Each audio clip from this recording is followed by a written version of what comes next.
Like ನಾನೇ ನಿಮ್ಗೆ starting ಬಂದಾಗ ಒಂದು ಕ್ವಶನ್ ಕೇಳಿದೆ, ಎಲ್ಲ ಒಬ್ರು ಮನುಷ್ಯರ ಈ ಪಕ್ಷಿಗಳನ್ನ ಆ ಪಿಂಜರದಲ್ಲಿ ಇಟ್ಬಿಟ್ಟು ಸಾಕ್ತೀರಾ? ನೋಡಿ, ನಾವು ಪಕ್ಷಿಗಳನ್ನ ಸಾಕ್ತಾ ಇದ್ದೀವಿ, ಹೌದು, ಸಾಯಿಸ್ತಿಲ್ಲ. ಈಗ ಪಾರಿವಾಳದಲ್ಲಿ ಶೋಕಿ ಮಾಡ್ತಾರಲ್ಲ, ಸೊ ಹಾಗೇನೆ ಇದನ್ನು ಕೂಡ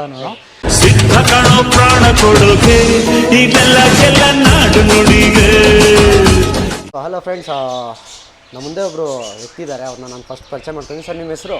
ನನ್ನ ಹೆಸರು ವೀರಪ್ರಸಾದ್ ಅಂತ ಹೇಳಿ. ಸೊ ಈಗ ನಿಮ್ಮ ಮೇವೇರಿ ವಿಸಿಟಿಗೆ ನಾವು ಬಂದಿದ್ದೀವಿ. ಹಾಂ. ಸೊ ಲೈಕ್ ನಾನು ನನ್ನ ಚಾನಲಲ್ಲಿ ಒಂದು ಪಾರಿವಾಳದ ಬಗ್ಗೆ ಜಾಸ್ತಿ ಇನ್ಫಾರ್ಮೇಷನ್ಸ್ ಕೊಡ್ತೀನಿ. ನನ್ನ ಸಬ್ಸ್ಕ್ರೈಬರ್ಸ್ ಯಾವ ಥರ ಇದ್ದಾರೆ ಅಂದರೆ, ಪಾರಿವಾಳ ಪಕ್ಷಿ ಪ್ರಾಣಿ ಅಂದರೆ ಎಲ್ಲದಕ್ಕೂ ಓಕೆ ಅಂತಾರೆ. ಸೊ ಅವ್ರಿಗೆ ಏನಾದ್ರು ಎಂಟರ್ಟೈನ್ಮೆಂಟ್ ಆಗಿರಲಿ ಅಂದ್ಬಿಟ್ಟು ಇವತ್ತು ನಿಮ್ಮ ಮೇವೇರಿಗೆ ನಾವು ಅಪ್ರಾಕ್ಸಿಮೇಟ್ ಒಂದು 45 to 50 ಕಿಲೋಮೀಟ್ರಿಂದ ಬಂದಿದ್ದೀವಿ ನಾವು. ಸೊ ನಮ್ಮ ಸಬ್ಸ್ಕ್ರೈಬರ್ಸ್ಗೆ ಏನೇನು ಮಾಹಿತಿ ನಿಮ್ಮ ಏವಿಯರಲ್ಲಿ ಇರೋದು ಕೊಡ್ತೀರಾ? ಒಂದು ಸ್ವಲ್ಪ ಎಕ್ಸ್ಪ್ಲೈನ್ ಮಾಡಿ ಸರ್. ಸೊ ನಮ್ಮಲ್ಲಿ ಯೂಶ್ವಲ್ ಆಗಿ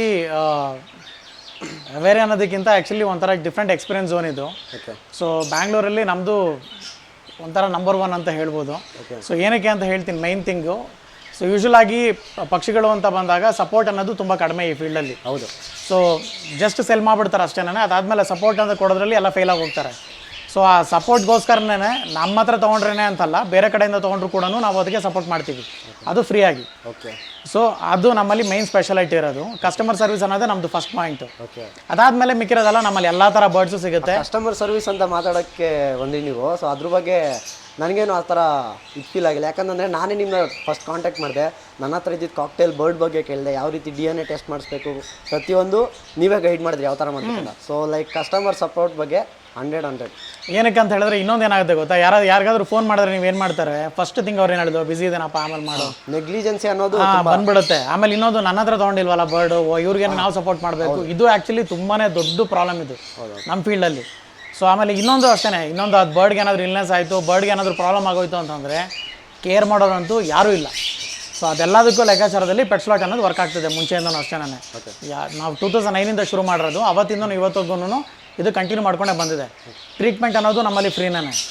ಸೊ ಅದೂ ಅಷ್ಟೇ, ಯಾರಾದರೂ ಕಸ್ಟಮರ್ ಇಲ್ನೆಸ್ ಆಗಿತ್ತು ಅಂತಂದರೆ, ತುಂಬ ಸೀರಿಯಸ್ ಆಗಿತ್ತು ಅಂತಂದರೆ ನಾವೇ ಟ್ರೀಟ್ ಮಾಡ್ತೀವಿ ಅದಕ್ಕೆ. ಆಮೇಲೆ ಫಸ್ಟು ಬರ್ಡ್ ಸೆಗ್ಮೆಂಟಲ್ಲೇ ಫಸ್ಟ್ ಸೆಮಿನಾರ್ ಅಂತ ಮಾಡಿರೋದು ನಾವೇ. ಸೊ ಆ ಥರ. ಸೊ ಅದು ಅಷ್ಟೇ, ಇಲ್ಲೇ ನಡೆಯುತ್ತೆ, ಇದೇ ಜಾಗದಲ್ಲಿ ನಡೆಯುತ್ತೆ. ಆ್ಯಕ್ಚುಲಿ ಈ ಜಾಗ ಬಂದು ಫಸ್ಟ್ ನೀವೇ ಬಂದಿರೋದು ವೀಡಿಯೋ ಮಾಡೋದಕ್ಕೆ. ಇಷ್ಟು ದೊಡ್ಡ ಸ್ಪೇಸ್ ನಾವು ಮಾಡಿರೋದು ಇವಾಗ. ಬಿಕಾಸ್ ಮುಂಚೆ ಏನಾಗ್ತಿತ್ತು, ಚಿಕ್ಕ ಸ್ಪೇಸ್ ಇತ್ತು, ಬರೀ ಅಷ್ಟು ಮಾತ್ರ ಇತ್ತು ಜಾಗ. ಅಷ್ಟು ಜಾಗದಲ್ಲೇ ಒಂದ್ಸಲ ಏನಾಗೋಯ್ತು, ಸೆಮಿನಾರ್ ಮಾಡಿದಾಗ ಒಂದು 25ರಿಂದ 30 ಜನ ಬಂದ್ಬಿಟ್ರು ಒಟ್ಟಿಗೆನೇ. ಅವ್ರಿಗೆ ಒಂಥರ ಫುಲ್ಲು, ನನಗೆ ಒಂಥರ ಬೇಜಾರಾಗೋಯ್ತು ಪೂರ್ತಿ, ಏನಪ್ಪ ಇಷ್ಟೊಂದು ಜನ ಬಂದ್ಬಿಟ್ರಲ್ಲ ಅಂತೇಳಿ. ಸೊ ಇನ್ನು 50 ಜನ ಬಂದರೂ ಕೂಡ ಜಾಗ ಕಡಿಮೆ ಆಗಬಾರ್ದು ಅನ್ನೋ ಉದ್ದೇಶದಲ್ಲಿ ನಾವೀಗ ದೊಡ್ಡದಾಗಿ ಮಾಡಿರೋದು ಪೂರ್ತಿ. ಸ್ಪೇಸು ನಾನು ನೋಡಿದ ತುಂಬಾ ಸ್ಪೇಷಿಯಸ್ ಆಗಿದೆ, ತುಂಬಾ ಬರ್ಡ್ಸ್. ಇದು ಬಂದ್ಬಿಟ್ಟು ಬರ್ಡ್ಸ್ ಪ್ಲೇ ಅಂತಾನೆ ಮಾಡಿದ್ದೀರಾ ಫುಲ್ಲು. ಔಟ್ಸೈಡಿಂದ ಯಾರು ಬಂದರೆ, ಇವಾಗ ಕೆಲವೊಬ್ರು ಹೆಂಗಂತಂದರೆ, ಲೈಕ್ ನೀವು ಬರ್ತಾ ಇದ್ದೀರಾ, ಏನೋ ಪರ್ಚೇಸ್ ಮಾಡ್ತೀರಾ ಅಂದರೆ ಬರ್ರಪ್ಪ. ಇಲ್ಲ ಆ ಥರ ಇಲ್ಲ. ಅದು ಆ್ಯಕ್ಚುಲಿ ಕಡೆ ಎಕ್ಸ್ಪೀರಿಯನ್ಸ್ ಮಾಡಿದ್ದೀನಿ, ಅದಕ್ಕೋಸ್ಕರ ನಿಮ್ಗೆ ಕ್ವಶನ್ ಕೇಳ್ತೀನಿ. ಇಲ್ಲ ಆ ಥರ ಇಲ್ವೇ ಇಲ್ಲ ನಮ್ಮಲ್ಲಿ. ಆ್ಯಕ್ಚುಲಿ ನೀವು ಬಂದು ಬರ್ಡ್ನ ತೊಗೋಬೇಕು ಅಂತಲೇ ಇಲ್ಲ. ಇವಾಗಲೂ ಅಷ್ಟೇ, ಆವಾಗಲೂ ಕಸ್ಟಮರ್ ಬಂದರು, ಅವ್ರೇನು ಪರ್ಚೇಸಿಂಗ್ ಬಂದಿರಲಿಲ್ಲ. ಅವ್ರು ಬಂದರು, ಫಸ್ಟ್ ಬರ್ಡ್ನ ನೋಡಿದ್ರು, ನೆಕ್ಸ್ಟ್ ಮಂಡೇ ಬಂದು ತೊಗೊತೀನಿ ಸರ್ ಅಂತಂದ್ರು. ಕರೆಕ್ಟ್ ಅಲ್ವಾ? ಸೊ ಈಗ ನೆಕ್ಸ್ಟ್ ಕಸ್ಟಮರು ಬರ್ತಾರೆ, ಅವರು ಉಳ್ಳಾಳದಲ್ಲಿದ್ದಾರೆ, ಬರ್ತಾ ಇದಾರಂತೆ, ಅವ್ರಿಗೆ ಬರ್ಡ್ಗೆ ಪ್ರಾಬ್ಲಮ್ ಇದೆ, ಅದಕ್ಕೂ ಬರ್ತಾ ಇದಾರೆ. ಆ ಕನ್ಸಲ್ಟೇಷನ್ ಕೂಡ ನಾವು ಚಾರ್ಜ್ ಮಾಡಲ್ಲ, ನೋಡೋದಕ್ಕೂ ಚಾರ್ಜ್ ಮಾಡಲ್ಲ, ಏನಕ್ಕೂ ಚಾರ್ಜ್ ಮಾಡಲ್ಲ. ಆ ಥರ ಎಲ್ಲ ಏನೂ ಇಲ್ಲ. ಇಲ್ಲಿ ಬಂದು 2 ಅವರ್ ಅಲ್ಲ 3 ಅವರ್ ಕೂತ್ಕೊಳ್ಳಿ, ಆರಾಮಾಗಿ ರಿಲ್ಯಾಕ್ಸ್ ಮಾಡ್ಕೊಳ್ಳಿ. ಫಸ್ಟು ಅದೇನ ನಾನು ಆ ಕಾನ್ಸೆಪ್ಟ್ಗೋಸ್ಕರ ಕಸ್ಟಮರ್ ಲಾಂಚ್ ಅಂತ ಮಾಡಿರೋದು. ರಿಲ್ಯಾಕ್ಸ್ ಮಾಡ್ಕೊಳ್ಳಿ, ಆಮೇಲೆ ನಿಮ್ಗೆ ಇಷ್ಟ ಆದರೆ ಎಲ್ಲ ಬರ್ಡ್ಸು ನೋಡಿ, ಆಮೇಲೆ ಬರ್ಡ್ ತೊಗೊಳ್ಳೋದು ಬಿಡೋದು ನಿಮ್ಮ ಇಷ್ಟ, ಇನ್ನೇನಿಲ್ಲ. ನಾನು ಸ್ಟಾರ್ಟಿಂಗಲ್ಲೇ ನೋಡಿದ್ದು, ನನಗೆ ಹೈಲೈಟ್ ಅನಿಸಿದ್ದು ಈ ಪಾಯಿಂಟು. ಸ್ಟಾರ್ಟಿಂಗಲ್ಲಿ ನೀವು ಬರ್ಡ್ ಇನ್ಫಾರ್ಮೇಷನ್ ಇದು ಹೌದು ಪ್ಲೇಸ್ ಮಾಡಿದ್ದೀರಾ. ಸೊ ಮೈನ್ ಥಿಂಗ್ ನಮ್ಮಲ್ಲಿ ಇಷ್ಟು ನಮ್ಮದು ಮೈನ್. ಆ್ಯಕ್ಚುಲಿ ನೋಡಿ, ಫಸ್ಟ್ ಕರ್ನಾಟಕದಲ್ಲಿ ನಾವೇ ಬರ್ಡ್ ಹೆಲ್ಪ್ಲೈನ್ ಸರ್ವಿಸ್ ಅಂತ ಮಾಡಿರೋದು 24/7. ಹೌದು. ಬೆಳಗ್ಗೆ 10 ಗಂಟೆಯಿಂದ ಮಧ್ಯರಾತ್ರಿ 1 ಗಂಟೆವರೆಗೂ ನನ್ನ ಫೋನ್ ಓಪನ್ ಇರುತ್ತೆ. ಯಾರು ಬೇಕಾದ್ರೂ ಕಾಲ್ ಮಾಡ್ಬೋದು ನನಗೆ. ಒಂದು ಕಾಲು ಕೂಡ ನಾನು ಮಿಸ್ ಮಾಡಲ್ಲ. ಅಕಸ್ಮಾತ್ ಮಿಸ್ ಮಾಡಿದ್ರು ಕೂಡ ತಿರ್ಗಾ ಮತ್ತೆ ಅವ್ರಿಗೆ ಫೋನ್ ಮಾಡ್ತೀನಿ ನಾನು, ಏನು ಪ್ರಾಬ್ಲಮ್ ಹೇಳಿ ಅಂತೇಳಿ. ಸೊ ಅದು ಮೈನು. ಆಮೇಲೆ ಸೆಮಿನಾರು ಅಷ್ಟೇ, ಫಸ್ಟು ಸೆಮಿನಾರ್ ಕರ್ನಾಟಕದಲ್ಲೇ ಫಸ್ಟ್ ನಮ್ದೇ ಸೆಮಿನಾರು. ಸೊ ಆ ಥರ ಎಲ್ಲನೂ ಅಷ್ಟೇ. ಆಮೇಲೆ ಬ್ರೀಡರ್ ಸಪೋರ್ಟ್ ಪ್ರೋಗ್ರಾಮ್ ಅಂತ ನಾವು ಮಾಡಿದ್ವಿ. ನನಗೊಂದು ಕ್ವಶನ್ ಬಂತು, ನೀವು ಇಷ್ಟೆಲ್ಲ ಮಾಡ್ತಾ ಇದ್ದೀರಾ, ಇದ್ರಲ್ಲಿ ನಿಮ್ಗೆ ಏನು ಪ್ರಾಫಿಟ್ ಆಯ್ತಲ್ಲ? ಪ್ರಾಫಿಟ್ ಎಲ್ಲ ಬೇಡ, ನನಗೆ ಗೊತ್ತಿಲ್ಲ. ಪ್ರಾಫಿಟ್ ಆಯ್ತಲ್ಲ ನನಗೆ ಗೊತ್ತಿಲ್ಲ. ಬಟ್ ಇಷ್ಟೆಲ್ಲ ನೀವು ಮಾಡ್ತಾ ಇರೋದಕ್ಕೆ ಕೆಲವೊಂದು ಜನ ಏನು ಕನ್ಕೊಂತಾರೆ ಅಂದರೆ, ಲೈಕ್ ಇವ್ರಿಗೆಲ್ಲ ನಾವು ಬೇರೆ ಕಡೆಯಿಂದ ನಾನು ಫಂಡ್ ಬರ್ತಾ ಇದ್ದೀವಿ, ಈ ಥರ ಎಲ್ಲ ಫ್ರೀಯಾಗಿ ಮಾಡ್ಕೊಡ್ತಾ ಇದ್ದಾರೆ, ಆ ಕ್ವಶನ್ ಬರುತ್ತೆ. ಇಲ್ಲ ಫಂಡ್ ಅಂತಲ್ಲ, ಜೀವನ ಮಾಡೋದಕ್ಕೆ ನನಗೆ ಬೇರೆ ಬಿಸ್ನೆಸ್ ಇದೆ. ಓಕೆ. ಸೊ ಇದು ಮಾಡ್ತಿರೋದು ಪ್ಯಾಷನ್. ನಂದು ಆ್ಯಕ್ಚುಲಿ ಗ್ರಾಫಿಕ್ ಡಿಸೈನಿಂಗ್ ಮತ್ತು ಪ್ರಿಂಟಿಂಗ್, ನಂದೇ ಆಫೀಸ್ ಇದೆ ಸ್ವಂತ. ಅದು ಆ್ಯಕ್ಚುಲಿ ಅದು ಮೈನ್ ಥಿಂಗ್ ನನಗೆ. ಇದಂದರೆ ಪ್ರಾಣಿ ಪಕ್ಷಿಗಳಿಗೋಸ್ಕರ ನಾನು ಮಾಡಿರೋದು. ಬಿಕಾಸ್ 2009ಇಂದ ನೀವು ನಂಬ್ತಿರೋ ಬಿಡ್ತಿರೋ, ಆ ಟೈಮಲ್ಲಿ ಯಾವ ಯೂಟ್ಯೂಬ್ ಇರಲಿಲ್ಲ, ಯಾವ ಫೇಸ್ಬುಕ್ ಇರಲಿಲ್ಲ, ಯಾವ ಇನ್ಸ್ಟಾಗ್ರಾಮು ಇರಲಿಲ್ಲ. ನಮ್ಗೆ ಹೇಳ್ಕೊಡೋರು ಯಾರೂ ಇಲ್ಲ. ಓಕೆ ಪಕ್ಕದವನ ಹತ್ರ ಒಂದು 4 ಮರಿ ಆಗ್ತಿದೆ ಅಂತಂದರೆ ನಮ್ಗೆ ಹೇಳ್ಕೊಡಲ್ಲ ಅವನು. ಹಾಂ ವಾ ಇವ್ನಿಗೆ ಹೇಳ್ಬಿಟ್ರೆ ಇವ್ನು ಬೆಳೆದ್ಬಿಡ್ತಾನಲ್ಲಪ್ಪ ಅಂತೇಳಿ ಆ ಕಾನ್ಸೆಪ್ಟಲ್ಲಿ ಜನ ಇದ್ದಿದ್ದ ಕಾಲ ಅದು. ಆ ಒಂದು ಪ್ರಾಬ್ಲಮ್ಸ್ ಇವಾಗ ಆಗಬಾರ್ದು ಅನ್ನೋ ಕಾರಣಕ್ಕೋಸ್ಕರ ನಾನು ಪ್ರತಿಯೊಬ್ಬರಿಗೂ ಫ್ರೀಯಾಗಿ ಮಾಡ್ತಾ ಇರೋದೆಲ್ಲ ನಾನು. ಓಕೆ ಮುಂಚೆ ತುಂಬ ಜನ ನಿಮ್ಮ ಥರನ ಕೇಳಿದ್ದಾರೆ, ಫ್ರೀ ಏನಾದ್ರು ಮಾಡಲೇಬೇಡಿ, ಏನಾದರೂ ಒಂದು ಸ್ವಲ್ಪ ಚಾರ್ಜ್ ಮಾಡಿ ಅದು ಮಾಡಿ ಅಂತ. ನಾವು ಮಾಡಲ್ಲ, ನಮಗೆ ಭಗವಂತ ಕೊಟ್ಟಿದ್ದಾನೆ. ಸೊ ಏನಂದರೆ ನಮ್ಮಿಂದ ಒಂದು 4 ಜನಕ್ಕೆ ಒಳ್ಳೇದಾಗಬೇಕು ಅನ್ನೋ ಕಾನ್ಸೆಪ್ಟ್. ಆಮೇಲೆ ಇನ್ನೊಂದು ಬರ್ಡ್ ಫೀಲ್ಡಲ್ಲಿ ಏವೆನ್ ಡಾಕ್ಟರ್ಸ್ ಆಗಿರ್ಬೋದು, ಸ್ಪೆಷಲಿಸ್ಟ್ ಆಗಿರ್ಬೋದು, ಸಡನ್ನಾಗಿ ನಿಮಗೆ ಯಾರೂ ಕೈಗೆ ಸಿಗಲ್ಲ. ಹೌದು. ಆ ಒಂದು ಕಾರಣಕ್ಕೆ ನಾವು ನಮಗೆಷ್ಟು ತಿಳಿದಿದ್ದು ನಾಲೆಜು ಅದ್ರ ಮೂಲಕ ನಾವು ಹೆಲ್ಪ್ ಮಾಡ್ತೀವಿ. ಇದಿರೋದ್ರಲ್ಲಿ ಹೆಲ್ಪ್ ಮಾಡೋದ್ರಲ್ಲಿ ತಪ್ಪೇನಿದೆ ಸರ್? ಅಷ್ಟೇ, ಇನ್ನೇನಿಲ್ಲ. ಓಕೆ, ನಾವು ಮುಂದೆ ಮಾತಾಡೋಣ. ಇವಾಗ ನಿಮ್ಮ ಮೇನ್ ಸೋರ್ಸ್ ಈ ಕಡೆಯಿಂದ ಹೋಗೋಣ. ಬರ್ಡ್ಸ್ ಇದೆ ನಿಮ್ಮ ಹತ್ರ. ಸೊ ಮೈನ್ ಇದು ನಾನ್ ಟೈಮ್ ಬರ್ಡ್ ಸೆಕ್ಷನ್ ಅಂತೇಳಿ ಕರಿತೀವಿ. ಓಕೆ, ಇದೇನಂತಂದ್ರೆ ಇದು ಕೂಡ ಪ್ಲೇಸ್ ಮಾಡಿದ್ದೀರಾ, ಯಾರನ್ನ ಹೊಸಬ್ರು ಬರ್ತಾರೆ ಅಂದ್ರೆ ಹೌದೌದು ಅವ್ರಿಗೊಂದು ಗೈಡ್ಲೈನ್ ಸಿಕ್ಕುತ್ತೆ, ಗೈಡ್ಲೈನ್ ಸಿಗಬೇಕು ಅಂತ. ಯಾಕಂದ್ರೆ ಇದು ತುಂಬಾ ಪ್ಲಾನ್ ಮಾಡಿರೋ ಸೆಟಪ್ ಇದು. ಹೌದು. ಇದುವರೆಗೂ 3 ಸಲ ಆಯ್ತು, 3ನೇ ಸಲ ಮಾಡಿರೋಂಥ ಸೆಟಪ್ ಇದು. ಸೊ ತುಂಬಾ ಪ್ಲಾನ್ ಮಾಡಿರೋದು ಇದು. ಈ ಥರನೇ ಇರಬೇಕು, ಈ ಥರನೇ ಬರಬೇಕು ಅಂತ ಹೇಳಿ ಪ್ರತಿಯೊಂದು ಕೂಡ. ಸೊ ಟೈಮ್ ಬರ್ಡ್ ಸೆಕ್ಷನ್, ನಾನ್ ಟೈಮ್ ಬರ್ಡ್ ಸೆಕ್ಷನ್ ಇದು. ಇದರಲ್ಲಿ ಏನಂದರೆ ಮನೇಲಿ ನೀವು ಬರ್ಡ್ನ ಕೇಜಲ್ಲಿಟ್ಟು ಸಾಕುವಂಥ ಪಕ್ಷಿಗಳೆಲ್ಲ ಇದ್ರಲ್ಲಿ ಸಿಗುತ್ತೆ. ಇವಾಗ ತುಂಬ ಜನಕ್ಕೆ ಲೈಕ್ ನಾನೇ ನಿಮ್ಗೆ ಸ್ಟಾರ್ಟಿಂಗ್ ಬಂದಾಗ ಒಂದು ಕ್ವಶನ್ ಕೇಳಿದೆ. ಇವಾಗ ತುಂಬ ಜನ ಅನ್ಎಜುಕೇಟೆಡ್ ಅವ್ರನ್ನ ಏನಂತಕ್ಕಂದ್ರೆ ನನಗಂತೂ ಗೊತ್ತಿಲ್ಲ. ಲೈಕ್ ಏನಂತಾರಂದರೆ, ನೀವೆಲ್ಲ ಒಬ್ರು ಮನುಷ್ಯರ ಈ ಪಕ್ಷಿಗಳನ್ನ ಆ ಪಿಂಜರದಲ್ಲಿ ಇಟ್ಬಿಟ್ಟು ಸಾಕ್ತೀರಾ, ಅದಕ್ಕೆ ಹಿಂಸೆ ಕೊಡ್ತೀರಾ ಅಂತ ಇದ್ದಾರೆ. ಅದ್ರ ಕ್ಲಾರಿಫಿಕೇಶನ್ ನನಗೆ ಗೊತ್ತು ಸರ್. ವ್ಯೂವರ್ಸ್ಗೆ ನೀವು ಹೇಳಿ ಸರ್. ಇನ್ನೊಂದು ಏನು ಗೊತ್ತಾ ನೋಡಿ, ನಾವು ಪಕ್ಷಿಗಳನ್ನ ಸಾಕ್ತಾ ಇದ್ದೀವಿ, ಸಾಯಿಸ್ತಿಲ್ಲ. ಸೊ ಇದೇ ಮೈನ್ ಥಿಂಗ್ ಆ್ಯಕ್ಚುಲಿ ಇರೋದು. ಸೊ ನಾವು ತಿನ್ನೋದು ಎಷ್ಟು ರೂಪಾಯಿ ಅಕ್ಕಿ ತಿಂತೀವಿ ನಾವು? ಮ್ಯಾಕ್ಸಿಮಮ್ 70 ರೂಪಾಯಿ 80 ರೂಪಾಯಿ ಕೆಜಿ ತಿಂತೀವ. ಇದಕ್ಕೆ 230 ರೂಪಾಯಿ ಕೆಜಿ ಹಾಕೋದು ನಾವು. ಏನಕ್ಕೆ ಅಂದರೆ ನನ್ನ ಮಕ್ಳಿಗಿಂತ ಚೆನ್ನಾಗಿ ನಾನು ನೋಡ್ಕೊತೀನಿ ಇದನ್ನು. ಕರೆಕ್ಟ್ ಅಲ್ವಾ? ಕೇಜಲ್ಲಿ ಏನಕ್ಕೆ ನಾವು ಇಟ್ಟಿರ್ತೀವಿ ಅಂದರೆ ಇದೆಲ್ಲ ಎಕ್ಸಾಟಿಕ್ ಬರ್ಡ್ಸ್ ಇದು. ಇದನ್ನು ಈಚೆ ತೊಗೊಂಡೋಗಿ ಹಾರಿಸ್ಬಿಟ್ರೆ ನಾನು ಏನು ಮಾಡ್ತೀನಿ, ನನ್ನ ಇರೋ ನಮ್ಮ ಬೆಂಗಳೂರಲ್ಲಿರುವಂಥ ಹದ್ದುಗಳಿಗೆ ಅದಕ್ಕೆ ಊಟ ಹಾಕ್ತೀನಿ ಅಷ್ಟೇ, ನಾನು ಇನ್ನೇನಿಲ್ಲ. ಇದು ಈ ಥಿಂಗ್ ಬಂದ್ಬಿಟ್ಟು ಸೊ ಗೊತ್ತೇ ಇಲ್ಲ. ಅದು ಅದೇನು ಗೊತ್ತಾ, ಅವ್ರಿಗೆ ಗೊತ್ತಿಲ್ಲ ಅಂತಲ್ಲ, ಗೊತ್ತು, ಅವ್ರಿಗೆ ಸಾಕೋದಕ್ಕೆ ಯೋಗ್ಯತೆ ಇರಲ್ಲ, ಮಾತಾಡ್ತಾರೆ ಅಷ್ಟೇ, ಸಿಂಪಲ್, ಇನ್ನೇನಿಲ್ಲ. ಪಕ್ಷಿಗಳನ್ನ ಸಾಕ್ಬೇಕಂದ್ರೂ ದೇವರು ನಿಮ್ಗೆ ಏನೋ ಒಂದು ಲೆಕ್ಕಾಚಾರದಲ್ಲಿ ಏನೋ ಒಂದು ಬ್ಲೆಸ್ಸಿಂಗ್ ಅಂತ ಇರಬೇಕು ಭಗವಂತಂದು. ಅವಾಗಲೇ ನಿಮ್ಮ ಮನೆಗೆ ಒಂದು ನಾಯಿ ಬರೋಕ್ಕೆ ಸಾಧ್ಯ, ಒಂದು ಬೆಕ್ ಬರೋಕ್ಕೆ ಸಾಧ್ಯ. ಹೌದು, ಎಲ್ಲರೂ ಮಾಡೋಕ್ಕಾಗಲ್ಲ, ಅದಕ್ಕೇನೆ. ಸೊ ಅದೇ ಥರನೇ ಇದು ಕೂಡ ಹಾಗೇನೆ, ಪ್ರತಿಯೊಂದು ಅಷ್ಟೇನೆ. ಇದೆಲ್ಲ ಯಾರಿಗೋಸ್ಕರ ಅಂತಂದರೆ ಇದು ಬ್ರೀಡಿಂಗ್ ಮಾಡೋರ್ಗೋಸ್ಕರ, ಇದು ಮನೇಲಿ ಸಾಕೋರ್ಗೋಸ್ಕರ. ನಿಮ್ಮ ಈ ಏರಿಯಾದಲ್ಲಿ ಸ್ಟಾರ್ಟಿಂಗ್ ಪ್ರೈಸ್ ಎಲ್ಲಿಂದ ಸ್ಟಾರ್ಟ್ ಆಗುತ್ತೆ ನಿಮ್ಮಲ್ಲಿ? 600 ರೂಪೀಸಿಂದ ಶುರು ಆಗುತ್ತೆ. 600 ರೂಪೀಸ್ನ ಸ್ಟಾರ್ಟಿಂಗ್ ಆಗುತ್ತೆ. ನಮ್ಮ ಪ್ರೈಸ್ ನೀವು ಎಲ್ಲಿ ಬೇಕಾದ್ರೆ ಕಂಪೇರ್ ಮಾಡ್ಬೋದು. ಓಕೆ, ಆ ಥರ. ಇದು ನಮ್ಮದು ಬೆಸ್ಟ್ ಪ್ರೈಸ್, ನಮ್ದು ಓಪನ್, ನಮ್ಮದು ಬೆಸ್ಟ್ ಪ್ರೈಸ್ ಅದು. ಓಕೆ. ಸೊ ಹಾಗೆ. ಸೊ ಇಲ್ಲನೇ ನೀವು ನೋಡ್ಬೋದು 3 ವೆರೈಟಿ. ಫಸ್ಟ್ ಒನ್ ಬಂದು ಫಿಂಚಸ್ ಅಂತ ಕರಿತೀವಿ, ಚಿಕ್ಕದೆಲ್ಲ ಫಿಂಚಸ್ ಅಂತ ಕರಿತೀವಿ, ದೊಡ್ಡದೆಲ್ಲ ಜಾವಾಸ್ ಅಂತ ಕರಿತೀವಿ. ಓಕೆನಾ? ಸೊ ಇದು ಬಂದು ಫಸ್ಟ್ ಬರ್ಡ್ಸ್ ಸೆಕ್ಷನಲ್ಲಿ ಬರುತ್ತೆ. ಆ್ಯಂಡ್ ಸೆಕೆಂಡ್ ಬಂದು ಕಾಕ್ಟೇಲ್ಸ್ ಅಂತ ಕರಿತೀವಿ. ಕಾಕ್ಟೇಲ್ಸ್ ಅಲ್ಲೇ ಬೇರೆ ಬೇರೆ ಕಲರ್ಸ್ ಎಲ್ಲನೂ ಬರುತ್ತೆ. ಇದೆಲ್ಲನೂ ಬ್ರೀಡಿಂಗ್ ಪರ್ಪಸ್ ಯೂಸ್ ಮಾಡೋದಕ್ಕೆ ಅಷ್ಟೇನೆ. ಮನೇಲಿ ಸಾಕೋದೆಲ್ಲನೂ ತುಂಬ ಕಡಿಮೆ ಜನ ಇದನ್ನು ಸಾಕೋದು. ಬ್ರೀಡಿಂಗ್ ಪರ್ಪಸ್ಗೆ ಮಾಡೋರು ತೊಗೊಂಡೋಗಿ ಸಾಕೊಂತಾರೆ ಅದನ್ನು ಜಾಸ್ತಿ. ಓಕೆನಾ? ಇದರಲ್ಲೂ ನಮಗೆ ವೈಲ್ಡ್ ಮತ್ತು ಟೇಮ್ ಆ ಥರ ಸಿಗುತ್ತೆ. ಅದೇ ಇದು ವೈಲ್ಡ್. ಇದು ವೈಲ್ಡ್ ಅಂದರೆ ಲೈಕ್ ನಿಮ್ಗೆ ಕೇಳಿದ್ರೆ ಯಾರನ್ನ ನಿಮಗೆ ಅಥವಾ ಟೇಮ್ ಬೇಕು ಅಂತಂದರೆ ನೀವು ಅದನ್ನ ನಮ್ಮಲ್ಲಿ ಆ್ಯಕ್ಚುಲಿ ನಾವು ಸ್ಪೆಷಲೈಸ್ ಇರೋದೇ ಟೇಮ್ಡಲ್ಲಿ. ಓಕೆ. ಸೊ ಪ್ರತಿಯೊಂದು ಬರ್ಡು ಒಳಗಡೆ ಇದೆ, ತೋರಿಸ್ತೀನಿ. ಓಕೆನಾ? ಈ ಸೆಕ್ಷನ್ ಕಂಪ್ಲೀಟ್ ಆಗಿ ಇದು ಮಾಡೋಣ. ಸೊ ಇಲ್ಲಿ ಬಂದು ಆಫ್ರಿಕನ್ ಲವ್ ಬರ್ಡ್ಸ್ ಅಂತ ಕರಿತೀವಿ, ಅದು ಸ್ಮಾಲ್ ಕನಸ್ ಅಂತ ಕರಿತೀವಿ. ಸೊ ಆಫ್ರಿಕನ್ ಲವ್ ಬರ್ಡ್ಸ್ ಬಂದು ನಿಮಗೆ ನಾರ್ಮಲ್ ಪ್ಯಾರಕಿಟ್ಸ್ ಲೆಕ್ಕಾಚಾರದಲ್ಲೇ ಬರುತ್ತಿದ್ದೆಲ್ಲನೂ. ನಿಮಗೆ ಸ್ಪೆಷಾಲಿಟಿ ಅಂತ ಏನೂ ಬರಲ್ಲ.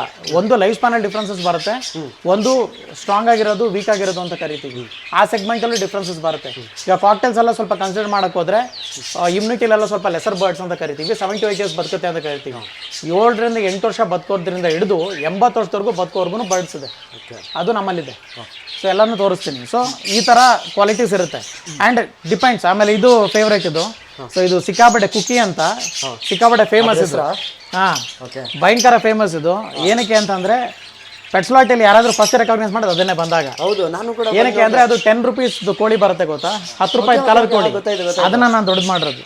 ಓಕೆ, ಇದು ಕಲರ್ ಹಾಕಿಟ್ಟಿರ್ತಾರೆ, ಸೊ ಆ ಕೋಳಿನ ಅದನ್ನು ನಾನು ದೊಡ್ಡದು ಮಾಡಿರೋದು. ಓಕೆ. ಸೊ ಆ ಥರ ಅದು ಪೆಟ್ಸ್ಲಾಟ್ಗೆ ಮೈನ್ ಹೈಲೈಟ್ ಅಂದರೆ ಅದೇ. ನಿಮ್ಮ ಈ ಪೆಟ್ಸ್ಲಾಟ್ದು ಜರ್ನಿ ಅಲ್ಲಿಂದ ಸ್ಟಾರ್ಟ್ ಆಗ್ತಿದೆ ಅಂತ ಅನಿಸ್ತದೆ ನನಗೆ. ಅಲ್ಲಿಂದ ಏನಿಲ್ಲ, ಬಟ್ ಮೈನ್ ಏನಂದರೆ ಅದೇ ಅವನೇನೆ. ಲೈಕ್ ತುಂಬ ಚೆನ್ನಾಗಿ ಕಸ್ಟಮರ್. ಎಷ್ಟು ಏಜ್ ಎಷ್ಟು ಅದಕ್ಕೆ? ಏನೊಂದು 5 ತಿಂಗಳು ಇರಬೇಕು ಇವಾಗ ಅಷ್ಟೇ. ನಾನು 5 ತಿಂಗಳು ಅಷ್ಟೇ. ಅಷ್ಟೊಂದು ಚೆನ್ನಾಗಿ ಗ್ರೋತ್ ಆಗಿದೆ, ಸಖತ್ತಾಗಿದೆ. ಸೊ ಅದು ಯೂಶಲಿ ಎಲ್ಲ ವೇಸ್ಟ್ ಅಲ್ವಾ ಹಾಕೋದು ಕೋಳಿಗಳಿಗೆ, ನಾವು ನವಣೆ ಹಾಕ್ತೀವಿ. ಸೊ ಅದಕ್ಕೆ ಡಿಫ್ರೆನ್ಸ್ ಬರುತ್ತಲ್ಲ. ಅದು ಉಳಿಯೋದೇ ಇಲ್ಲ ಅಂತಾರೆ ತುಂಬಾ ಜನ. ಹೌದು, ತುಂಬಾ ಜನ ಉಳಿಯಲ್ಲ. ಕೇರ್ ಮಾಡೋದು ಕೇರ್ ಮಾಡೋದ್ರ ಮೇಲೆ ಡಿಪೆಂಡ್ ಅಷ್ಟೇ ಎಲ್ಲಾನು. ನೆಕ್ಸ್ಟ್ ಇಲ್ಲಿ ಕಾಕ್ಟೇಲ್ಸ್ ತರನೇ ಇದೆ, ಬಟ್ ಇದು ಕಾಕ್ಟೇಲ್ಸ್ ಏನೇ, ಬಟ್ ಬರ್ಡ್ ಬೋರ್ಡಿಂಗ್ ಬಂದಿರೋದು. ಸೊ ನಮ್ಮಲ್ಲಿ ಇನ್ನೊಂದು ಪ್ರೋಗ್ರಾಮ್ ಇದೆ. ಇದು ಬರ್ಡ್ ಬೋರ್ಡಿಂಗ್. ಬರ್ಡ್ ಬೋರ್ಡಿಂಗ್ ಅಂತಂದ್ರೆ ಕೇಳಿದೀನಿ, ಕೇಳಿದೀನಿ, ಮಕ್ಕಳದು ಕೇಳಿದೀನಿ. ಹೌದೌದು. So bird boarding, day care ಎರಡೂ ಇದೆ ನಮ್ಮಲ್ಲಿ. ಬೆಳಗ್ಗೆ ಹೋಗಿ ಸಾಯಂಕಾಲ ಬರೋರು ಬೇಕಾದ್ರೂ ಬರ್ಡ್ನ ಬಿಟ್ಟು ಹೋಗ್ಬೋದು ಇಲ್ಲಿ. ಇಲ್ಲ ಒಂದ್ ವಾರ ಹೋಗ್ತೀನಿ, ಒಂದ್ ತಿಂಗಳು ಹೋಗ್ತೀನಿ, 2 ತಿಂಗಳು ಹೋಗ್ತೀನಿ ಅಂತ ಹೇಳೋರು ಕೂಡ ಹಾಲಿಡೇಸ್ ತರ ಬಿಟ್ಟು ಹೋಗ್ಬೋದು ಇಲ್ಲಿ. ಮಾಡ್ತೀವಿ ಅದು 100 ರೂಪೀಸ್ ಪರ್ ಡೇ ಚಾರ್ಜಸ್ ಮಾಡ್ತೀವಿ. ಈ 100 ರೂಪೀಸ್ ಟ್ಯಾಗ್ಲೈನ್ ಏನಿದೆ, ಈ 100 ರೂಪೀಸ್ನ ನಾವು ಪ್ರೋಗ್ರಾಮ್ ಯೂಸ್ ಮಾಡ್ಕೊತೀವಿ. ನಮ್ದು ಸೆಮಿನಾರ್ಸ್ ಮಾಡ್ತೀವಲ್ಲ, ಆ ಟೈಮಲ್ಲಿ ಕಸ್ಟಮರ್ಸ್ ಎಲ್ಲ ಬಂದಾಗ ಚೇರ್ ವ್ಯವಸ್ಥೆ ಇರ್ಬೋದು, ನೀರಿನ ವ್ಯವಸ್ಥೆ ಇರ್ಬೋದು, ಅವ್ರಿಗೆ ಫುಡ್ ವ್ಯವಸ್ಥೆ ಇರ್ಬೋದು, ಇದೆಲ್ಲದಕ್ಕೂ ಯೂಸ್ ಮಾಡ್ಕೊತೀವಿ. ಅವ್ರ ಹತ್ರ ₹1 ಇಸ್ಕೊಳ್ಳಲ್ಲ. ಆ ರೀತಿ ಪರ್ ಡೇ ಅವ್ರು ಬಿಟ್ಟು ಹೋದ್ರೆ ಅದಕ್ಕೆ ಫುಡ್ ಇಂದ ಹಿಡಿದು ಎಲ್ಲ ಫುಡ್ ಅಕಾಮಿಡೇಷನ್, ಆಮೇಲೆ ಕೆಲವೊಂದು ಬರ್ಡ್ಗೆ ಸ್ಪೆಷಲ್ ಕೇರ್ ಬೇಕಾಗುತ್ತೆ. ಆ ಸ್ಪೆಷಲ್ ಕೇರ್ ಇಂದ ಹಿಡಿದು ಪ್ರತಿಯೊಂದು ಕೂಡ ನಾವೇ ಹ್ಯಾಂಡಲ್ ಮಾಡ್ತೀವಿ. ಆ ರೀತಿ. ನೆಕ್ಸ್ಟ್ ಮೂವ್ ಆಗೋಣ ಸರ್. ಈ ಕಡೆ ಇನ್ನೊಂದು ಸಪರೇಟ್ ಆಗಿ. ಸೊ ಇದು ಒಂದು ಸ್ವಲ್ಪ ಎಕ್ಸ್ಕ್ಲೂಸಿವ್ ಝೋನ್ ಅಂತ ಹೇಳ್ಬೋದು. ಎಲ್ಲ ಎಕ್ಸ್ಪ್ಲನೇಷನ್ ನೀವೇ ಕೊಟ್ಬಿಟ್ಟಿದ್ದೀರಾ ಸರ್. ಹೌದೌದು. ಸೊ ಪ್ರತಿಯೊಂದನ್ನು ಕಸ್ಟಮರ್ ಬಂದಾಗ ನಿಮ್ದು ಇದ್ರೊಳಗಡೆ ಎಂಟ್ರಿ ಆದರೆ ಬೇಸಿಕ್ ನಾಲೆಡ್ಜ್ ಇಲ್ಲೂ ಕೂಡ ಬರೀ ನೋಡ್ಕೊಂಡೆ ನಾಲೆಡ್ಜ್ ತಗೊಂಡು. ಹೌದೌದು. ಬಿಕಾಸ್ ಏನಾಗುತ್ತೆ, ಇಲ್ಲಿ ಶನಿವಾರ ಭಾನುವಾರ ಬಂದಾಗ ತುಂಬಾ ಜನ ಬರ್ತಾರೆ. ನಾನು ಒಬ್ಬನೇ ಇರೋದ್ರಿಂದ ಇಲ್ಲಿ ಅಡ್ರೆಸ್ ಮಾಡೋದು ಸ್ವಲ್ಪ ಕಷ್ಟ ಆಗುತ್ತೆ ನನಗೆ. ಆ ಟೈಮಲ್ಲಿ ಅವ್ರಿಗೆಲ್ಲರಿಗೂ ಹೆಲ್ಪ್ ಆಗಬೇಕು ಅಂತಲೇ ಇದೆಲ್ಲನೂ ಹಾಕಿರಿ. ಇದೆಲ್ಲ ನೋಡ್ಕೊಂಡು ಅವರು ಇದು ಮಾಡ್ತಿದ್ರೆ ಒಬ್ಬೊಬ್ಬರನ್ನ ಅಟೆಂಡ್ ಮಾಡ್ಕೊಂಡು ಬಂದ್ಬಿಡ್ತೀನಿ. ಸೊ ಹಾಗೆ ಸರ್, ಅಲ್ಲಿ ನೋಡಿದ್ಕಿಂತ ಇಲ್ಲಿ ಡಿಫ್ರೆಂಟ್ ಆಗಿದೆ. ಇದ್ರ ಬಗ್ಗೆ ಸ್ವಲ್ಪ ಎಕ್ಸ್ಪ್ಲೇನ್ ಮಾಡಿ. ಸೊ ಈ ಸೆಕ್ಷನ್ ಬಂದು ಸ್ವಲ್ಪ ಎಕ್ಸ್ಕ್ಲೂಸಿವ್ ಸೆಕ್ಷನ್ ಇದು.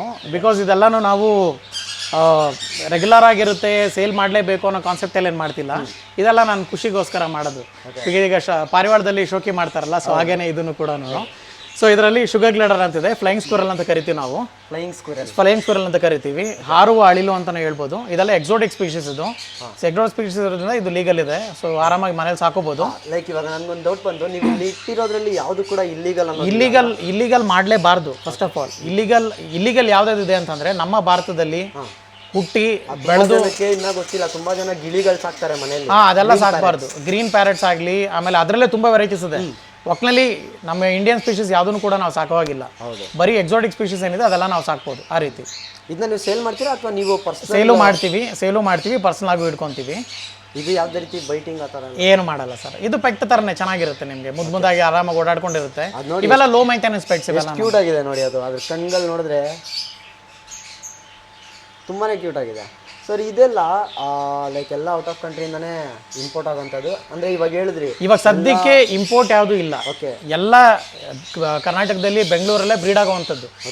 ಇಂಪೋರ್ಟ್ ಯಾವುದು ಆಗ್ತಾ ಇಲ್ಲ ಬಿಡಿ. ನೀವೇನಾದ್ರು ಇದ್ರ ಬ್ರೀಡಿಂಗ್ ಏನಾದ್ರು ಸ್ಟಾರ್ಟ್ ಮಾಡಬೇಕು? ಇಲ್ಲ, ನಾವೇನೂ ಇಲ್ಲ ಸರ್. ನಮ್ದೇನಂದ್ರೆ ಮೈನ್ ಇರೋದೇ ಬರ್ಡ್ಸ್ ಅಲ್ಲಿ. ಬರ್ಡ್ಸೇ ನಮಗೆ ಮೈನು. ಇದೆಲ್ಲಾನು ಏನಂತ ಹೇಳಿದ್ರೆ, ಕಸ್ಟಮರ್ಸ್ ಬರ್ತಾರಲ್ಲ, ಅವರು ಕೇಳ್ತಾರೆ, ಆಪ್ಷನ್ಸ್ ಕೇಳೋದಕ್ಕೋಸ್ಕರ ಕೊಡೋದಕ್ಕೆ ನಾವು ಇದನ್ನ ಯೂಸ್ ಮಾಡ್ತೀವಿ.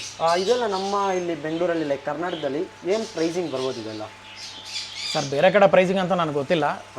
ನಾನು ವಿಡಿಯೋದಲ್ಲಿ ಹೇಳೋಕ್ಕಾಗಲ್ಲ, ಯಾಕಂದ್ರೆ ನಮ್ಮ ಪ್ರೈಸ್ ಯಾರು ಮ್ಯಾಚ್ ಮಾಡೋಕ್ಕಾಗಲ್ಲ. ಇನ್ನೊಂದು ಏನಪ್ಪ ಅಂತಂದ್ರೆ, ಪ್ರೈಸ್ಗಳೆಲ್ಲ ಕೆಲವೊಂದು ಏನು ಕೇಳಲ್ಲ ಅಂತಂದ್ರೆ, ನಮ್ಮ ಮಾರ್ಕೆಟ್ ಯಾವ ರೀತಿ ಏರುಪೇರು ಆಗ್ತಾ ಇರುತ್ತೋ ಅದೇ ರೀತಿ ಅವ್ರವ್ರ ಖುಷಿ ಸರ್. ಅದು ಏನು ಗೊತ್ತಾ, ನಾನು ಪ್ರೈಸ್ ಹೇಳಿದ್ರೆ ಏನಾಗುತ್ತೆ, ಬೇರೆಯವರೆಲ್ಲಾನು ಈ ಪ್ರೈಸ್ಗೆ ಕೊಟ್ಬಿಡ್ತಾರ, ಅದು ಇದು ಅಂತೆಲ್ಲಾನು ಮಾತಾಡ್ತಾರೆ, ಕ್ವಶನ್ಸ್ ಬರುತ್ತೆ. ಅದು ಏರುಪೇರು ಅನ್ನೋದು ಪ್ರೈಸಿಂಗ್ ಅಲ್ಲ ಆಗುತ್ತೆ. ಬಟ್ ನಮ್ಮಲ್ಲಿ ನೀವು ಬೇರೆ ಕಡೆ ಒಂದು ಮಾರ್ಕೆಟ್ ಅಂತ ಇದೆ, ಅದನ್ನು ನಾನು ಹೆಸರು ಹೇಳಲ್ಲ. ಆ ಮಾರ್ಕೆಟ್ ಕಂಪೇರ್ ಮಾಡಿದ್ರು ಬ್ಯಾಂಗ್ಳೂರಲ್ಲಿ ನಮ್ಮದೇ ಬೆಸ್ಟ್ ಪ್ರೈಸ್ ಅಷ್ಟೇ. ಆ ಥರ. ಸೊ ಇಲ್ಲೂ ಒಂದಿದೆ. ಇನ್ನೊಂದು ಡಿಫ್ರೆಂಟ್ ನೋಡಿದಂದ್ರೆ ಇದು. ಸೊ ಇಗ್ವಾನ ಬಂದು ಇದನ್ನ ಸೇಲ್ಗಲ್ಲ, ಇದು ನನ್ನ ಪರ್ಸನಲ್ಗೋಸ್ಕರ ನಾನು ಇಟ್ಕೊಂಡಿರೋದು. ಸೊ ನೋಡ್ತಾ ಇರ್ಬೋದು ನಿಮಗೆ. ಇದು ಡಿಫ್ರೆಂಟ್ ಏನಪ್ಪ ಅಂತಂದರೆ, ಮೇಲ್ಗಡೆ ಬಂದು ರೆಡ್ ಇದೆ, ಆ್ಯಂಡ್ ಕೆಳಗಡೆ ಬಂದು ಗ್ರೀನ್ ಇದೆ, ಆ್ಯಂಡ್ ಹೆಡ್ ಮೇಲೆ ಬಂದು ನಮಗೆ ಬ್ಲೂ ಬರುತ್ತೆ. ಸೊ ಇವಾಗ ಅದು ಶೆಡ್ ಆಗ್ತಾ ಇದೆ, ಅದಕ್ಕೋಸ್ಕರ ನಿಮಗೆ ಕಲರ್ ಅಷ್ಟೊಂದು ಕಾಣಿಸ್ತಿಲ್ಲ ಅದು. ಸೊ ಆ ರೀತಿ ಬರುತ್ತೆ ಇದು. ಕಲರ್. ಸೊ ಇದನ್ನು ಸ್ಪ್ಲಿಟ್ಸ್ ಅಂತ ಕರಿತೀವಿ ನಾವು ಯೂಶಲ್ ಆಗಿ. ಒಂದು 2-3 ಮೇಟ್ ಮಾಡಿದಾಗ ಬರುವಂಥ ಒಂದು ಇದದು, ಅದನ್ನು ಸ್ಪ್ಲಿಟ್ ಅಂತ ಕರಿತೀವಿ. ಇದು ನನ್ನ ಪರ್ಸನಲ್ಗೋಸ್ಕರ ನಾನು ಇಟ್ಕೊಂಡಿದ್ದೇನೆ. ತುಂಬಾ ಜನ ಹಾರ್ಮ್ಫುಲ್, ಇದು ತುಂಬಾನೇ ಇಲ್ಲ ಪಾಪ, ಇದೇನು ಮಾಡಲ್ಲ ಆ ಥರ ಅನ್ಕೊಂಡಿದ್ದಾರೆ. ಇದು ತುಂಬಾ ಸಾಧು. ಆ್ಯಂಡ್ ಇದು ತಿನ್ನೋದೇನೆ ವೆಜಿಟೇರಿಯನ್ನ ಕಂಪ್ಲೀಟ್ ಆಗಿ. ಸೊಪ್ಪು ಸದೇ ಬರೀ ಅಷ್ಟೇ. ಇದು ನಾನ್ ವೆಜ್ನ ಏನೂ ತಿನ್ನೋದಿಲ್ಲ ಇದು. ಸೊ ಕೇರ್ ಅಂತೂ ತುಂಬಾನೇ ಮುಖ್ಯ ಇದಕ್ಕೆ. ಒಂದು ವಾರಕ್ಕೊಂದ್ಸಲಿ ಸ್ನಾನ ಮಾಡಿಸ್ಬೇಕು, ಯು ವಿ ಲೈಟಲ್ಲಿ ಇಟ್ಕೊಂಡು ಮೇಂಟೈನ್ ಮಾಡಬೇಕು. ಅಕಸ್ಮಾತ್ ಯು ವಿ ಲೈಟ್ ಇಲ್ಲ ಅಂತಂದರೆ, in case U V light ನಿಮ್ಮ ಹತ್ರ ಇರಲ್ಲ, ಯಾವ ರೀತಿ ಏನಿಲ್ಲ ಯು ವಿ ಲೈಟ್ ಇಲ್ಲ ಅಂತಂದರೆ ಸನ್ಲೈಟಲ್ಲಿ ಇಡಬೇಕು ಪ್ರತಿದಿನ ಬೆಳಗ್ಗೆ. ನಾನು ಹಾಗೆ ಮಾಡ್ತಾರೆ, ನ್ಯಾಚುರಲ್ ಆಗಿ ಇಟ್ಕೊಂಡಿದ್ದೀನಿ. ಸೊ ಹಂಗಾಗಿ ಕಲರ್ಸ್ ಎಲ್ಲ ತುಂಬ ಚೆನ್ನಾಗಿ ಬರುತ್ತೆ. ಯು ಲೈಟ್ ಬೇಕೇ ಬೇಕು ಅಂತ ಆ ಥರ ಏನೂ ಇಲ್ಲ, ಕಂಪಲ್ಸರಿ ಇಲ್ಲ. ಬಟ್ ಮೇಂಟೈನ್ ಮಾಡ್ತೀವಿ ಸನ್ಲೈಟ್ ಅಲ್ಲಿ ಅಂದ್ರೆ ಓಕೆ ಮಾಡ್ಬೋದು. ಬಟ್ ಮನೆ ಒಳಗಡೆ ಇಟ್ಕೊಂಡ್ಬಿಡ್ತಿರ್ತಾರೆ ಕೆಲವೊಬ್ರು, ತುಂಬ ಇಂಡೋರಲ್ಲೇ ಇಟ್ಕೊಂಡಿರ್ತಾರೆ. ಅಂದ್ರೆ ಪ್ರಿಸರ್ವ್ ಆಗಿ ಇಟ್ಕೊಂಡ್ಬಿಟ್ಟಿರ್ತಾರೆ, ಒಂದು ಟ್ಯಾಂಕ್ ಮಾಡಿಸ್ಬಿಟ್ಟು ಅದಕ್ಕೆ ಒಂದು ಲೈಟ್ ಹಾಕೊಂಡೆಲ್ಲ. ಅವರೆಲ್ಲ ಯು ಲೈಟ್ ಯೂಸ್ ಮಾಡ್ತಾರೆ ಅಷ್ಟೇ, ನಾನು ಇನ್ನೇನಿಲ್ಲ. ಮಾಮ ಮತ್ತೆ ಇಲ್ಲಿ ಬೀಟಾ ಫಿಶ್ಗಳಿದಾವೆ. ಸೊ ಬೆಟಾ ಫಿಶಸ್ ಇದೆ. ಸೊ ಈ ಸಲಿಯಿಂದ ಸ್ಟಾರ್ಟ್ ಮಾಡಿರುವಂಥದ್ದು ಇದೆಲ್ಲ ನಾನು ಬೆಟಾ ಫಿಶಸ್ಸು. ಸೊ ಇದು ಅಷ್ಟೇ ದಿ ಬೆಸ್ಟ್ ಪ್ರೈಸಲ್ಲಿ ನಾವು ಕೊಡ್ತೀವಿ. ಆಮೇಲೆ ಹ್ಯಾಮ್ಸ್ಟರ್ಸ್ ಕೂಡ ಅಷ್ಟೇ ನಮ್ಮಲ್ಲಿ ಹ್ಯಾಮ್ಸ್ಟರ್ಸ್ ಬೆಡ್ಡಿಂಗಿಂದ ಹಿಡಿದು ಕೇಜಸ್ಸಿಂದ ಹಿಡಿದು ಹ್ಯಾಮ್ಸ್ಟರಿಂದ ಹಿಡಿದು ಪ್ರತಿಯೊಂದು ಕೂಡ ನಮ್ಮಲ್ಲೇ ಸಿಗುತ್ತೆ. ಹ್ಯಾಮ್ಸ್ಟರ್ ನಮ್ಮಲ್ಲೇ ಬ್ರೀಡ್ ಮಾಡ್ತೀವಿ. ಲೈಕ್ ನಿಮ್ಮ ಇದರಲ್ಲಿ ಏನು ಪರ್ಚೇಸ್ ಮಾಡಿದ್ರು ಕೂಡ ಅದಕ್ಕೆ ಬೇಕಾದಂಥ ಆಕ್ಸೆಸರೀಸ್ ಆಗಿರ್ಬೋದು, ಫುಡ್ ಆಗಿರ್ಬೋದು, ಇಲ್ಲೇ ತಗೊಂಡು ಹೋಗ್ಬೋದು. ಎಲ್ಲ ಇಲ್ಲ, ಔಟ್ಸೈಡ್ ಏನು ಕನ್ಸರ್ನ್ ಮಾಡೋ ಅವಶ್ಯಕತೆ ಇಲ್ಲ. ಏನೂ ಇಲ್ಲ. ಆಮೇಲೆ ಪ್ರಾಡಕ್ಟ್ಸ್ ಎಲ್ಲ ನಮ್ಮದೇ ಓನ್ ಪ್ರಾಡಕ್ಟ್ಸ್. ರಿಯೋಸು ಬಂದು ಕರ್ನಾಟಕದ ಕನ್ನಡಿಗರ ಬ್ರ್ಯಾಂಡ್ ಇದು, ರಿಯೋಸ್ ಅನ್ನೋದು. ಸೊ ಇದನ್ನು ನಾವು ತುಂಬ ಪ್ಯಾಷನಿಂದ ಮಾಡಿರುವಂಥದ್ದು. ರಿಯೋಸ್ ಅನ್ನೋದು ನಿಮ್ಮ ಓನ್ ಬ್ರ್ಯಾಂಡ್, ಸ್ವಂತ ಬ್ರ್ಯಾಂಡ್ ಇದು. ಸೊ ಇದನ್ನು ಓನರ್ ಬಂದು ಧನುಷ್ ಗೌಡ ಅಂತೇಳಿ, ಅವರು ಮತ್ತು ನಾವು ಎಲ್ಲ ಸೇರ್ಕೊಂಡು ತುಂಬ ಯೋಚನೆ ಮಾಡಿ ಮಾಡಿರುವಂಥದ್ದು. ಸೊ ಎಲ್ಲನೂ ಅಷ್ಟೇ ಹ್ಯಾಂಡ್ ಫೀಡಿಂಗ್ ಫಾರ್ಮ್ಲಾಯಿಂದ ಹಿಡಿದು ಪ್ರತಿಯೊಂದು ಇಂಪೋರ್ಟೇ ಆಗೋದು ನಮಗೆ ಹೊರಗಡೆಯಿಂದ. ನಾವ್ಯಾಕೆ ಮಾಡಬಾರ್ದು ಅನ್ನೋ ಕಾನ್ಸೆಪ್ಟಲ್ಲಿ ನಾವು ಮಾಡಿರುವಂಥದ್ದು. ನೀವು ನಂಬ್ತಿರೋ ಬಿಡ್ತಿರೋ MRP ಮೇಲ್ಗಡೆ ಸ್ಟಿಕ್ಕರ್ ಹಾಕ್ಬಿಟ್ಟು ಅದ್ರ ಮೇಲೆ ಪ್ರೈಸ್ ಬರೆದು ಸೇಲ್ ಮಾಡ್ತಿದ್ರು ಇವತ್ತು. ಆ ರೀತಿ ರೀಚ್ ಆಗಿದೆ ಕಸ್ಟಮರ್ಸ್ಗೆ ಇದು. ನಿಮ್ಮ ಬ್ರ್ಯಾಂಡ್ ಆ ಥರ ರೀಚ್ ಆಗಿದೆ. ಸೊ ಕನ್ನಡಿಗರ ಬ್ರ್ಯಾಂಡ್ ಇದು. ಸೊ ಮೇಯ್ನ್ ನಾನು ಎಲ್ಲರಿಗೂ ಅಷ್ಟೇ ಹೇಳೋದು, ನಮ್ಮ ಜನನ ನಮ್ಮವ್ರನ್ನ ನಾವು ಸಪೋರ್ಟ್ ಮಾಡಬೇಕು ಫಸ್ಟು, ಆಮೇಲೆ ಹೊರಗಿನವ್ರಿಗೆಲ್ಲನೂ ಮಣೆ ಹಾಕೋದು. ಸೊ ಫಸ್ಟು ನಾವು ಅಂತ ಇರಬೇಕು.